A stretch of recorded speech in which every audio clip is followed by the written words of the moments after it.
Hi guys! Magandang gabi. Welcome back po dito sa Gandara SIU. Andito na naman nga po ako para magatid sa inyo ng latest update and fresh happenings about sa TVJs, sa Itbulaga, at sa loob at labas po ng showbiz.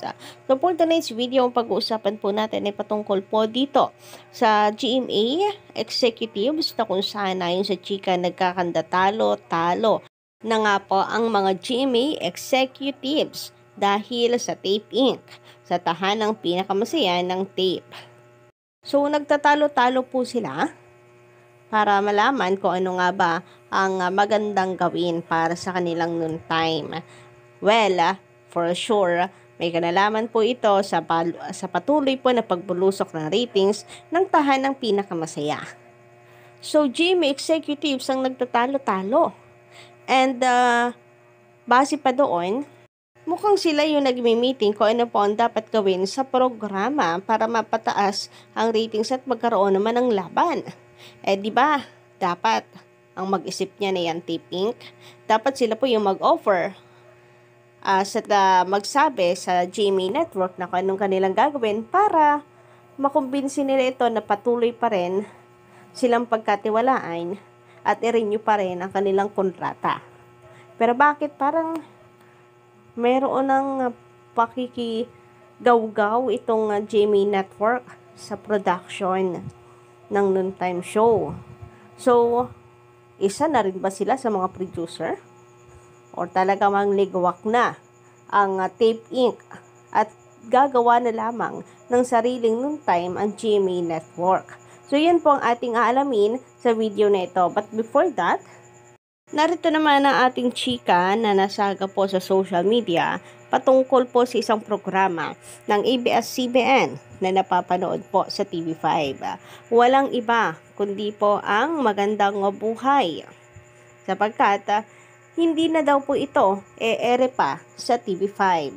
Tanging sa Kapamilya Channel, Kapamilya Online Live, A to Z, I Want TFC and TFC mapapanood ito. So mga channel nun ng ABS-CBN, Collegiate Fabricants. Bakit kaya? Ano kayang meron? Bakit hindi na mapapanood sa TV5? Nakaisip na kaya ang itong si MVP ng programa, sariling programa na ipapalit po sa Magandang Buhay? Kaya ganoon, kagaya ng Itbulaga, sarili na nilang programa, kaya siyempre, mas priority po nila ito kesa sa It's Showtime. The black timer lang po nila, di ba? So, ganun kaya ang nangyari or sadyang desisyon ito ng ABS-CBN? So, sabi po dito sa report ng Kapatid Insider, mga mamshis nating kapatid, maraming salamat sa isang taon nating pagsasama sa paghahatid ng masayang kwentuhan at pagbibigay inspirasyon para maghatid ng #Magandang Buhay TV5. Maraming salamat sa pagsama tuwing umaga. Hanggang dito na lang. Mapapanood pa rin ang Magandang Buhay sa Kapamilya Channel, Kapamilya Online Live, A to Z, I Want TFC, at TFC. So, sayang, malaking kawalan din po ang pag-alis nila sa TV5, no? Pero kutob po na iba po nating Kadabay Kads ay baka po kasama na rin ito sa malilipat at mapapanood sa All TV Channel 2. Kaya, umalis na sa TV5. So, usap-usapin kasi ng iba pong mga or lahat ng mga kapamilya shows ay mapapanood na rin po sa All TV Network. Ang Showtime kaya, ano kayang balita? Maybe kasama din yan. Napapanood nga po sa Jeepney TV sa ano pa kaya? All TV channel, di ba? Anyway, kapag nagkaganon, Collegiate Fabricants, mukhang goodbye GTV and GMA Network na Collegiate Fabricants, since parang hindi rin naman sanay ang mga Showtime na pinagbabawalan, lalo na't i-promote ang palabas ng produkto po ng ABS-CBN na napapanood kadalasan sa TV5. Samantala, dumako naman nga po tayo Collegiate Fabricants dito Sa balitang ang mga GMA Networks executives ay nag-aaway-away na dahil sa issue ng taping Katahan ng Pinakamasaya. Breaking news, GMA Networks executives nag-aaway-away mula po sa Tsaka Puso. Nagkaroon ng pagtatalo ang mga executives ng GMA Networks sa ginawang internal meeting ngayong araw. Ang kanila agenda, ano ang ipapalit sa tahanang pinasara? Isang male executive ng GMA Network ang namimilit na ipasalo sa TikTok lang ang mababakanteng noontime slot. Subalit inayawan naman ito ng iba pang executives. Ang gusto niya kasi, ilipat si Isko Moreno mula tahanang Pinakamasaya papuntang TikTok Lock para makasama si Kim Atienza. Sabi pa po dito, agad namang hindi sumang-ayon ng isa pang lead executive at iba pang executives at may isang nagsabing gumawa sila ng panibagong noontime show pero may ilan ding hindi pumabor sa walang kwentang idea na ito. Sa ngayon, rebranding ng Tahanang Pinakamasaya kasama ang pamunuan ng Tape Inc. ang kanilang pinag-iisipan. New title, new host, new setup, new studio, at new segments. So, lahat new. Eto na naman tayo. Magpapalit na naman po ng mga host dahil lang sa bumaba ang kanilang ratings. So, ilang buwan pa lang naman, 3 buwan.